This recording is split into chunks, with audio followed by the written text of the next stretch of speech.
আমার হাতে যে টিডাব্লিউসটি দেখতে পাচ্ছেন এটা এডিফায়ার শিমাই X3। এডিফায়ারের একটা কমন জিনিস সেটা হচ্ছে এই টিডাব্লিউসগুলো এত প্রিমিয়াম হয় যে এর থেকে চোখ ফেরানোর কোনো উপায় থাকে না। শিমাই X3 এটা হচ্ছে এডিফায়ারের পক্ষ থেকে আসা একটা বেস্ট টিডাব্লিউএস। এখনকার টিডাব্লিউএসগুলো এর ফিচারের প্রতি এত নজর দেয় যে সাউন্ড কোয়ালিটির দিকে তারা খেয়ালই রাখে না, বাট এডিফায়ার এই দিক থেকে টোটালি ডিফারেন্ট। তারা সাউন্ড কোয়ালিটি এবং বিল্ড কোয়ালিটি থেকে সবার থেকে আলাদা।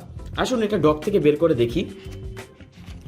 এটা হচ্ছে চার্জিং ডক, এটাকে আপনি 3বার চার্জ করতে পারবেন আর প্রতিবার আপনি 6 ঘন্টা করে এর বার্ডসগুলোর ব্যাকআপ পাবেন। বার্ডসগুলো কিন্তু কান থেকে বের হয়ে থাকে না, ছোট, এটা কানের সাথে অ্যাড হয়ে থাকে। আর এটা হচ্ছে ইন ইয়ার বার্ডস, সো বুঝতেই পারছেন এটার সাউন্ড কোয়ালিটি খুবই ভালো হবে। এটাতে আছে CVC 8.0 নয়েজ ক্যান্সেলেশন আর প্রিমিয়ামনেস ওভারলোডের। অর্ডার করতে চলে যান bdshop.com-এ।